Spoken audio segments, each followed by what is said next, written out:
কালোজিরে একটি অত্যন্ত অর্থকরী গুরুত্বসম্পন্ন মশলা জাতের ফসল। কোচবিহারে কালোজিরের প্রচুর চাষ হয়ে থাকে। গত 2 বছর ধরে এর চাষ ক্রমশ বেড়েই চলেছে। সাধারণত নদী তীরবর্তী অঞ্চলে কালোজিরের খুব বেশি পরিমাণে চাষ হয়ে থাকে। বিঘা প্রতি এর উৎপাদনও অত্যন্ত ভালো। প্রতি বিঘায় কম করে হলেও 120 কেজির মতো উৎপাদন হয়ে থাকে। কোচবিহার 1 নম্বর ব্লকে আত্মা প্রকল্প থেকে যে কালোজিরা চাষ করা হয়েছে, সেই কালোজিরা চাষে যে সমস্ত কৃষকরা 2013-14 এবং 14-15 সালে অংশগ্রহণ করেছেন, তারা বিঘা প্রতি অন্তত 20,000 টাকা করে উপার্জনের সুযোগ করতে পেরেছেন। এবং পার্শ্ববর্তী এলাকার যারা কৃষক, তারা এই চাষের মধ্য দিয়ে বা এই চাষ দেখে নিজেরা উৎসাহিত হয়েছেন এবং আগামীতে এই চাষের ব্যাপকভাবে বিস্তার ঘটবে বলে আশা করা যায়। কোচবিহার জেলার 1 নম্বর ব্লকের দুধের কুঠি দেওয়ানগঞ্জ গ্রামে প্রচুর কালোজিরের চাষ হচ্ছে। বিশেষ করে আত্মা প্রকল্পের অধীনে এর চাষও বৃদ্ধি পাচ্ছে। এখানকার এক কৃষক ভাই আমির উদ্দিন মির্জা কালোজিরের চাষ করে ভালোই লাভের মুখ দেখছেন। কথা বললাম তার সাথে। আত্মা প্রকল্প থেকে সুযোগ পাচ্ছি, আমরা সার পাচ্ছি, ওষুধ পাচ্ছি। সার ওষুধ আমাদের কিনা লাগছে না, ওখান থেকে সার ওষুধ বীজ ওখানে দিচ্ছে, প্লাস সার দিচ্ছে, ওষুধ দিচ্ছে, যা কিছু সব কিছু ওরা দিচ্ছে। আমাদের কালি খেয়ে কিছু গেছে, আমাদের গেছে খালি জলসেচটা আর কিছু রাসায়নিক সার, গোবর সার, এতটুকু আমাদের থেকে গেছে। তাতে আমরা দেখছি, গতবারে আমি যা দেখছি, প্রায় আমাদের অল্পটুকু করিয়াও মোটামুটি 7,000 টাকার মতন আমাদের লাভ দাঁড়াইছিল। গতবারে 7,000 টাকার মতন আমাদের লাভ দাঁড়াইছে। কেজি 4 বোধহয় বীজ ছিল, আমি বেচে দিছি। বেচে দেওয়ার পর 4 কেজি বীজ ছিল, ওই 4 কেজি বীজ পরে আমি 400 টাকা করে কেজি বেচলাম। এই গতবারে হিসেবে পাইছিলাম আমি 60,000 টাকা। আর এবারে আশা করা যায়, এখনও তো বিক্রি করি নাই, তাতে দেখা যায় 80,000 টাকার মতন আমি পাইতে পারি বীজ হিসেবে। এটুকু লাভ হবে। আর যদি আমি বীজ হিসেবে বেশি, তাহলে এর ডাবল পাবো আমি। আর যদি বীজ হিসেবে না, আমরা যেমন হাটে যদি হাটে বেচাইলে মোটামুটি 40,000 থেকে 60,000 টাকার মতন আমি পাবো। কেন্দ্রীয় সরকারের আত্মা প্রকল্পের অধীনে এই চাষের প্রচার ও প্রসার দিন দিন বৃদ্ধি পাচ্ছে। কৃষক ভাই বোনেরা কালোজিরে চাষের জন্য আত্মা প্রকল্পের অধীনে বিভিন্ন রকম সহায়তা পাচ্ছেন।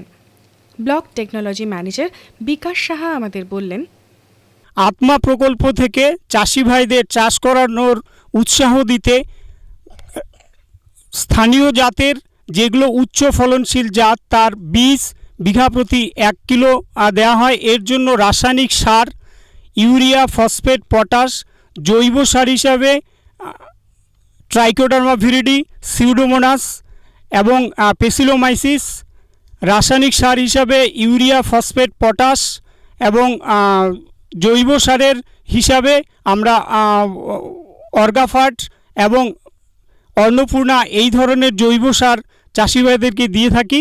এবং এই রাসায়নিক কীটনাশক বা ছত্রাকনাশক বিঘা প্রতি চাষ করতে যে পরিমাণ দরকার পড়ে সেইটা দিয়ে থাকি। এছাড়া প্রযুক্তিগত কলাকৌশল আমরা কুচবিহার 1 নং ব্লকের সহ কৃষি অধিকর্তার করণের তরফ থেকে ও কৃষি তথ্য উপদেষ্টা কেন্দ্রের তরফ থেকে ওনাদের লিফলেট হাতে দিয়ে দেওয়া হয়। এছাড়া অন্যান্য যেসব প্রগতিশীল চাষি রয়েছেন তাদের সঙ্গে পরিচয় করিয়ে এবং তাদেরকে প্রশিক্ষণের ব্যবস্থা করে, যাতে ওনারা কালোজিরা চাষ করে অনেক বেশি লাভবান হতে পারেন, সেই দিকটা আমরা সবসময় খেয়াল রাখি। হাসনা বিবি অল্প কিছু জমিতে এবারে কালোজিরে চাষ করেছেন। তিনি আমাদের জানালেন তার অভিজ্ঞতার কথা। হাসনা বিবি। এই গ্রামের নাম? দুধের কুটি দেওয়ানবাস। আচ্ছা, আপনি কালোজিরা চাষ করেছেন? হ্যাঁ, কালোজিরা চাষ করছি 5 কাঠা জমি। যে আবাদটা কেমন হয়, শখ জিনিসে আবাদ করি, তা সবাই আবাদ করে, আমিও আবাদ করলাম। আচ্ছা, আপনি কি এবারই প্রথম করলেন? প্রথম করছি। আচ্ছা, আরও কি কি চাষ করেন আপনি? মরুচ, গম, আরও অনেক কিছু আবাদ করি। কালোজিরাও আবাদ করি। দেখলাম যে কতটুকু হয় না হয়, যদি হয় হয়েছে এলা বেশি করে চাষ করবো। মানে ভালো হবে বলে মনে করছেন আপনি? হ্যাঁ, ভালো হয়েছে বলে চাষ করছি। আর ওই গ্রামে আপনার মতো আরও অনেক লোক চাষ করে? হ্যাঁ করে। তো আপনার কি মনে হয় এই কালো জিরা চাষ আরও বাড়বে এই অঞ্চলে? বাড়বে, অনেক বাড়বে। অতি সহজেই এই কালোজিরের প্রক্রিয়াকরণ হয়ে থাকে, এতে খরচও খুব কম হয়। কালো জিরের চাষটা মোটামুটি 100 থেকে 120 দিনে ম্যাচিওর হয়ে যায়। তা এটা একটু বেশি ম্যাচিওর হয়েছে। তা এটা যখন এই পটগুলো যখন সবুজ থেকে মোটামুটি হলুদের দিকে যাচ্ছে, তখনই যদি না তোলা হয় তাহলে পটগুলো দেখবেন এটা ফেটে যাবে, ফেটে গিয়ে এটা মাঠেই অনেক নষ্ট হয়ে যাবে, মাঠে পড়ে যাবে।